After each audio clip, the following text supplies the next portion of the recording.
Hello guys, welcome back to your YouTube channel S K study. और मैं हूं आपका एजुकेटर शिवम मिश्रा। और यहाँ पर लेकर आया हूं क्लास 12th हिंदी के सबसे मोस्ट इम्पोर्टेंट वाले क्वेश्चन। जी हाँ, यूपी बोर्ड एग्जाम 2024 के जो 22 फरवरी है उसके लिए है। यहाँ पे मैं महत्वपूर्ण वाले 3 टॉपिक बताऊंगा। सर 3 टॉपिक आप क्या बताने वाले हैं? सबसे पहले मैं आपको ऑब्जेक्टिव बताऊंगा। क्या बताऊंगा आपको? ऑब्जेक्टिव सर बताऊंगा। उसके बाद सर आपको मैं पद्यांश बताऊंगा। सर क्या बताऊंगा? सर पद्यांश बताऊंगा और ट्रिक के साथ बताऊंगा। ऐसा नहीं है सर कि मैं बता दूंगा, ट्रिक के साथ आपको मैं बताऊंगा। साथ ही साथ इसके बाद मैं आपको गद्यांश बताने वाला हूँ। क्या बताने वाला हूँ? गद्यांश। ये भी ट्रिक के साथ। ये पेपर में आपके 10 अंकों का आता है, ये भी 10 अंकों का, ये भी 10 अंकों का। तो टोटल अगर आप करेंगे तो सर हमारा जो टोटल होकर आएगा वो आएगा हमारा सर कितना आएगा? तो वो हमारा आ जाएगा सर जी दत्तियां 30। 30 नंबर सर जी हमारा आ जाएगा।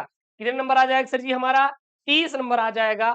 और आप इसे तैयार कर लीजिएगा। जी हाँ, आप इसे क्या कर लेंगे? तैयार कर लेंगे, ठीक है ना। तो 30 नंबर मैं आपको इस वीडियो में पक्का कराने वाला हूँ। वीडियो बहुत चपुआ होने वाला है। सबसे पहले आपको वीडियो को लाइक करना है, चैनल को सब्सक्राइब करना है। अभी तक अपने दोस्तों के साथ शेयर नहीं किया तो यार चैनल को शेयर जरूर से जरूर कर देना है। सर बिल्कुल सर कर दिए हैं। आपको चिंता बिल्कुल भी नहीं करना है। सबसे पहले बात करेंगे यहाँ पे खंड क। क्या रहेगा? खंड क। तो खंड क में आपके प्रश्नोत्तर संख्या जो पहला रहता है, पहला क से लेके अंगा तक बहुविकल्पी रहता है। तो बड़ा डिटेल के साथ मैंने इसमें आपके लिए डाला है ताकि आपको कोई दिक्कत ना आने पाए और मैं आपको पूरा अच्छे से समझाता चला जाऊं, ठीक है ना। तो सबसे पहला यहाँ पे ऑब्जेक्टिव प्रश्न आपके सामने है कि वासुदेव शरण अग्रवाल की कृति है। सर वासुदेव शरण अग्रवाल की जो कृति है सर जी वो कौन सी है? तो वो है इसमें से राइट ऑप्शन आपका बी वाला, माता भूमि। सर माता भूमि किसकी है? डॉक्टर वासुदेव शरण अग्रवाल की कृति है। अब यहाँ पे मैं बोलूं कि राष्ट्र का स्वरूप किसका है? राष्ट्र का जो स्वरूप है क्या है? स्वरूप है। यह किसकी कृति है? तो राष्ट्र का स्वरूप भी किसका है? डॉक्टर वासुदेव शरण अग्रवाल का। किसका है?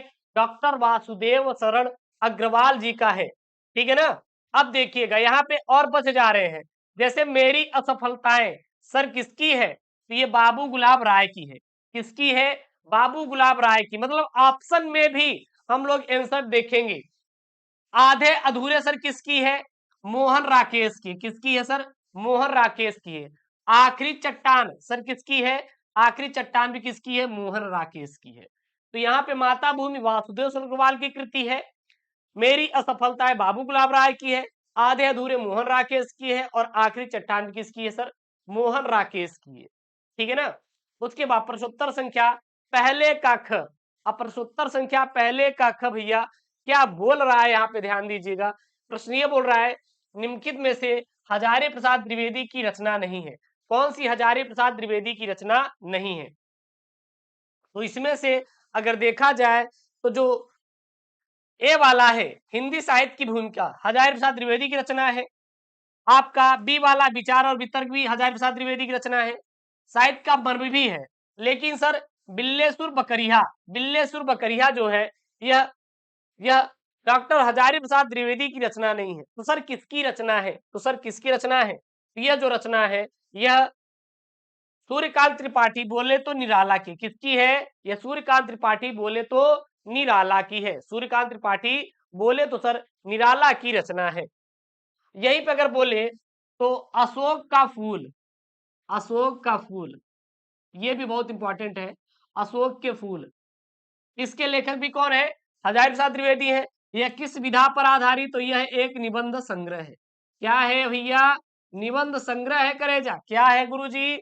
निबंध संग्रह है गुरुजी। उसके बाद पहले का ग प्रश्न यहाँ पे देखिएगा। ग क्या बोल रहा है? निम्नलिखित में से प्रोफेसर सुंदर रेड्डी जी की रचना है। प्रोफेसर सुंदर रेड्डी जी की रचना क्या है? तो जो प्रोफेसर सुंदर रेड्डी जी की रचना है वो है मेरे विचार।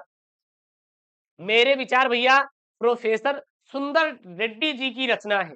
लेकिन गुरु 3 और बच जा रहे हैं। सूरज का सातवां घोड़ा किसका है? धर्मवीर भारती का है। सूरज का सातवां घोड़ा किसका है सर? धर्मवीर भारती का है। आल वाल किसका है सर जी? अज्ञेय का है। अज्ञेय का पूरा नाम क्या है? अयोध्या सिंह उपाध्याय हरिऔध बोले तो अज्ञेय है सर। मैंने सिल पहुंचाई किसका है? डॉक्टर विद्यानिवास मिश्र का है। मैंने सिल पहुंचाई किसका है? डॉक्टर विद्यानिवास मिश्र का है सर। इसको आप तैयार कर लीजिएगा, ठीक है ना। उसके बाद अगला यहाँ पे पहले का घ। पहले का घ देखिए क्या बोल रहा है यहाँ पे, अग्नि की उड़ान पुस्तक के रचनाकार हैं सर। अग्नि की उड़ान पुस्तक के रचनाकार है सर। कौन है सर इसमें? वो है आपके डॉक्टर एपीजे अब्दुल कलाम। कौन है भैया? Doctor doctor APJ Abdul Kalam. जो अब्दुल कलाम जी हैं अग्नि की उड़ान पुस्तक के क्या है? रचनाकार है। पुस्तक के क्या भैया? रचनाकार है, ठीक है ना। अग्नि की उड़ान की पुस्तक के रचनाकार कौन है? वो है आपके डॉक्टर एपीजे अब्दुल कलाम है। उसके बाद पहले का अंगा प्रश्न देखिए क्या बोल रहा है यहाँ पे। प्रश्न ये बोल रहा है, फणीश्वर नाथ रेणु की कृति है ठुमरी। फणीश्वर नाथ रेणु की कृति है ठुमरी, यह किस विधा पर आधारित है? फणीश्वर नाथ रेणु की जो कृति है ठुमरी, यह किस विधा पर क्या है? आधारित है सर, ये बता दीजिए। तो ये जो है यह एक कहानी है। क्या भैया? एक कहानी है। फणीश्वर नाथ रेणु की जो कृति है सर ठुमरी, यह एक क्या है सर जी? यह एक कहानी है जो हमारे पेपर में आएगा। तो यहाँ पे लिखेंगे फणीश्वर नाथ रेणु की जो कृति है ठुमरी, कहानी क्या है? संग्रह है, ठीक है ना। याद रखिएगा, पेपर में आए तो आपको छापना है केवल। प्रश्नोत्तर संख्या दूसरे का क है। प्रश्नोत्तर संख्या दूसरे का क है। बोल क्या रहा है यहाँ पे प्रश्न? रस कलश किसकी रचना है? सर जो रस कलश है यह अयोध्या सिंह उपाध्याय, बोले तो हरिऔध जी की रचना है। रस कलश किसकी रचना है? बोले तो रस कलश रचना हरिऔध जी की है। हरिऔध का पूरा नाम क्या है? रस कलश अयोध्या सिंह उपाध्याय हरिऔध जी की क्या है? रचना है सर। क्या है? रचना है सर। दूसरे का ख है यहाँ पे, प्रश्नोत्तर संख्या दूसरे का ख। प्रश्नोत्तर संख्या क्या है? दूसरे का ख। एक सेकंड, यहाँ पे वो डिलीटेड है, यहाँ पे है। प्रश्नोत्तर संख्या दूसरे का ख। क्या बोल रहा है यहाँ पे सर? मैथिली गुप्त की महाकाव्य कृति है। जो मैथिली शरण गुप्त है इनकी महाकाव्य कृति कौन सी है? तो जो मैथिली शरण गुप्त है इनकी जो महाकाव्य कृति है वो है साकेत। क्या है? साकेत। साकेत महाकाव्य कृति में कितने सर्ग थे? तो इसमें सर्गों की संख्या कुल 12 थी, जिनका प्रकाशन 1931 ईस्वी में हुआ था। कब हुआ था? 1931 ईस्वी में हुआ था। याद रखिएगा, पेपर में आएगा तो छापना है। उसके बाद प्रश्नोत्तर संख्या दूसरे का ग है। दूसरे का ग क्या बोल रहा है भैया? दूसरे का ग बोल रहा है कि निम्नलिखित में से जयशंकर प्रसाद की काव्य कृति नहीं है। कौन सी काव्य कृति नहीं है? सर इत्तलम जो है जयशंकर प्रसाद की काव्य कृति नहीं है। इत्तलम जयशंकर प्रसाद की काव्य कृति नहीं है सर। छाप दीजिए पेपर में यार, पेपर में छाप दीजिएगा, ठीक है। प्रश्नोत्तर संख्या दूसरे का घ। प्रश्नोत्तर संख्या दूसरे का घ क्या बोल रहा है यहाँ पे? सुमित्रानंदन पंत को सोवियत लैंड नेहरू पुरस्कार किस कृति पर मिला था?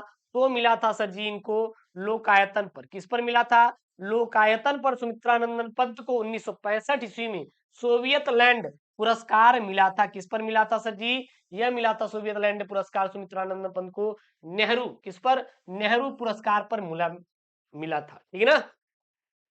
प्रश्नोत्तर संख्या दूसरे का अंग क्या बोल रहा है यहाँ पे? बहुविकल्पी सभी प्रश्न इंपॉर्टेंट है यार, एकदम रटने वाले प्रश्न है, रट के ही जाइएगा। एकदम रटने वाले प्रश्न है, आपको क्या करना है? रट के ही जाना है, ठीक है ना। प्रश्न क्या बोल रहा है देखिएगा यहाँ पे ध्यान से जरा, कि निम्नलिखित में से सच्चिदानंद हीरानंद वात्स्यायन का काव्य संकलन है। क्या है यहाँ पे? हरी घास पर क्षणभर। हरी घास पर क्षणभर जो है यह सच्चिदानंद हीरानंद वात्स्यायन, बोले तो अज्ञेय का क्या है? अज्ञेय का क्या है? काव्य संकलन है। क्या है? काव्य संकलन है। अप्सर लहर किसका है? तो जो लहर है जयशंकर प्रसाद का है। किसका है? जयशंकर प्रसाद का। सर उर्वशी किसका है? जो उर्वशी है रामधारी सिंह दिनकर का है। किसका है सर? रामधारी सिंह दिनकर है सर। गुंजन किसका है सर? तो जो गुंजन है यह सुमित्रानंदन पंत का है सर। किसका है? सुमित्रानंदन पंत का है सर। सुमित्रानंदन पंत का क्या है सर? गुंजन है यहाँ पे। प्रश्नोत्तर संख्या तीसरा है। देखिए तीसरा, अब यहाँ पे मैं आपसे बोला था यह आपका क्या रहेगा? गद्यांश रहेगा सर। क्या रहेगा? गद्यांश रहेगा, जो आपके पेपर में 10 अंकों का आपके पेपर में पूछा जाएगा। तो दिन इंपॉर्टेंट है यार, तैयार कर लीजिएगा, पेपर में आएगा तो छाप दीजिएगा। कोई दिक्कत बिल्कुल भी नहीं है सर, कोई दिक्कत बिल्कुल भी नहीं है। तो सबसे पहले देखिए यहाँ पे गद्यांश है क्या? गद्यांश है क्या? गद्यांश यहाँ पे बोल रहा है भूमि का निर्माण देवों ने किया है, वह अनंत काल से है। उसके भौतिक रूप, सौंदर्य और समृद्धि के प्रति सचेत होना हमारा क्या है? आवश्यक कर्तव्य है। भूमि के पार्थिव स्वरूप के प्रति हम जितने अधिक जागरूक होंगे, उतनी ही हमारी राष्ट्रीयता बलवती हो सकेगी। यह पृथ्वी सच्चे अर्थों में समस्त राष्ट्रीय विचारधाराओं की जननी है। जो राष्ट्रीयता पृथ्वी के साथ नहीं जुड़ी है, वह निर्मूल होती है। राष्ट्रीयता की जड़ें पृथ्वी में जितनी गहरी रहेंगी, उतना ही राष्ट्रीय भाव का अंकुर पल्लवित होगा। इसीलिए पृथ्वी के भौतिक स्वरूप की आद्योपांत जानकारी प्राप्त करना, उसकी सुंदरता और उपयोगिता और महिमा को पहचानना हमारा क्या है? आवश्यक धर्म है। सबसे पहले आप गद्यांश को क्या करेंगे पता है? पढ़ना है। जितना अच्छे से गद्यांश को पढ़ेंगे, उतना ही अच्छे तरीके से उसका आप आंसर दे पाएंगे। तो फर्स्ट आपको क्या करना है? गद्यांश को पढ़ना है। ठीक है, मेरी बातों को ध्यान दीजिएगा। जो मैं यहाँ पे बता रहा हूँ तरीका, बस यही अपनाना है। सबसे पहला यहाँ पे प्रश्न है कि भूमि का निर्माण किसने किया है, वह कब से है? भूमि का निर्माण किसने किया है, वह कब से? इसका आंसर आपको यही मिल जाएगा। तो भूमि का निर्माण देखेंगे, देवों ने किया है। भूमि का निर्माण किसने किया भैया? देवों ने किया है। वह कब से है? वह अनंत काल से है। भूमि का निर्माण देवों ने किया है और यह जो है अनंत काल से है। ध्यान दीजिएगा, भूमि का निर्माण किसने किया? देवों ने किया है, वह अनंत काल से है। यही इसके ट्रिक है, करने का तरीका है। जो मैं यहाँ पे बता रहा हूँ इंपॉर्टेंट प्रश्न आपके पेपर में आएगा, आप जाकर छापिएगा। बार बार रिपीट वाले प्रश्न है। उसके बाद यहाँ पे प्रश्न है कि यह पृथ्वी सच्चे अर्थों में समस्त राष्ट्रीय के किसकी जननी है? ये पृथ्वी सच्चे अर्थों में समस्त राष्ट्रीय के किसकी जननी है? तो यह पृथ्वी जो सच्चे अर्थों में है, सच्चे अर्थों में क्या है? तो देखिएगा ऊपर है, देखिए यहाँ पे, यह पृथ्वी सच्चे अर्थों में समस्त राष्ट्रीय विचारधाराओं की क्या है? जननी है। यह पृथ्वी सच्चे अर्थों में क्या है? समस्त राष्ट्रीय विचारधाराओं की जननी है। सेकंड का आंसर यही हो जाएगा। ठीक है, उसके बाद देखिए यहाँ पे थर्ड वाला क्या बोल रहा है? पार्थिव और आद्योपांत शब्दों का अर्थ बताइए। पार्थिव मतलब जो पृथ्वी से जुड़ा रहता है, पृथ्वी से जुड़ा रहता है, ठीक है ना, जुड़ा रहता है। उसके बाद रेखांकित अंश की व्याख्या, इसको बढ़ा चढ़ा के लिखेंगे। और फिर यहाँ पे लास्ट प्रश्न है कि उपयुक्त गद्यांश के पाठ का शीर्षक और लेखक का आपको क्या लिखना है? नाम लिखना है। अब देखिए सर कैसे पहचानेंगे ये कहाँ से लिया गया, इसके लेखक कौन है? यहाँ पे देखेंगे तो यहाँ पे राष्ट्र शब्द आया है। क्या आया है? राष्ट्र शब्द आया है। यहाँ पर भी राष्ट्र आया हुआ है। जब आपको बार बार राष्ट्र दिखाई दे तो यह कहाँ से लिया गया है? यह जो सर लिया गया है राष्ट्र के स्वरूप से लिया गया है। कहां से लिया गया सर? राष्ट्र के स्वरूप से लिया गया है। स्वरूप से लिया गया है। राष्ट्र के स्वरूप के लेखक कौन है sir? Doctor Vasudev sir Agrawal है। तो भूमि का निर्माण किसने किया है? सबसे पहला प्रश्न, भूमि का निर्माण देवों ने किया, वह अनंत काल से, ठीक है ना। और फिर यहाँ पे ख वाला प्रश्न है, यह पृथ्वी सच्चे अर्थों में किसकी जननी है? तो यह पृथ्वी सच्चे अर्थों में समस्त राष्ट्रीय विचारधाराओं की जननी है। ठीक है, ऐसे आपको करना है। उसके बाद तीसरा वाला प्रश्न क्या है? वाला पार्थिव और आद्योपांत शब्दों का अर्थ बताइए। पार्थिव मतलब पृथ्वी संबंध रखने वाला, और आद्योपांत मतलब शुरू से अंत तक होता है। क्लियर है? चौथा प्रश्न है रेखांकित अंश की व्याख्या, मतलब जो राष्ट्रीयता पृथ्वी के साथ नहीं जुड़ी है वह निर्मूल होती है। जो राष्ट्रीयता की जड़ें पृथ्वी में जितनी अधिक गहरी रहेंगी, उतनी ही राष्ट्रीय विचारधारा भावों का अंकुर क्या होगा? पल्लवित होगा। अब इसी को क्या करना है? बढ़ा चढ़ा के लिखना है। यहाँ क्या लिखेंगे? प्रस्तुत गद्य पंक्तियों में लेखक का कहना है कि वह आधारहीन है। क्या भैया? वह आधारहीन होता है। अब इसको थोड़ा सा यार यहाँ पे आपको दिखाई नहीं दे रहा है, देन मैं कैमरे को अच्छे से कर लेता हूँ। अब आपको दिखाई दे रहा होगा, ठीक है ना। वह क्या है? आधारहीन है। उसके बाद उसकी अस्तित्व अल्प समय में क्या हो जाती है? समाप्त हो जाती है। वस्तुतः हम पृथ्वी के गौरवपूर्ण अस्तित्व के प्रति जितना सचेत रहेंगे, उतनी ही अधिक राष्ट्रीयता बलवती हो सकेगी। संभावना रहती है कि राष्ट्रीयता का आधार जितना सशक्त होगा, राष्ट्रीय भावनाएं भी उतना क्या रहेंगी? विकसित रहेंगी। उसके बाद यहाँ पे लास्ट में क्वेश्चन पूछा था कि गद्यांश का पाठ का शीर्षक और लेखक का नाम। इसमें आप सीधा लिख देंगे कि जो भैया गद्यांश है यह राज के स्वरूप से लिया गया है, ठीक है ना, और इसके लेखक जो है वासुदेव शरण अग्रवाल जी है। बस काम खत्म, काम खत्म।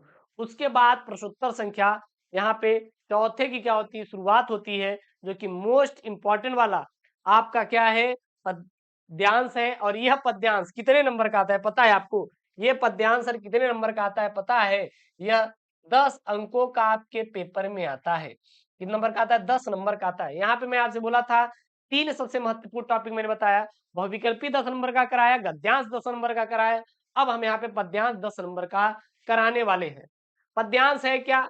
मेरे प्यारे नव जल से कंज से नेत्र वाले, जाके आए न बधुवन से न भेजा संदेशा, मैं रो रो कर प्रिय विरह से बावली हो रही हूँ, जाके मेरी सब दुख कथा श्याम को तू सुना दे, जब ही मेरा भवन तज तू आगे बढ़ेगी, शोभावली सुगत कितनी मंज कुंजे मिलेगी, प्यारी छाया मृदुल स्वर से मोह लेगी तुझे वे, तो भी मेरा दुख लख वहां वहां जान विश्राम लेना। बस इतना है।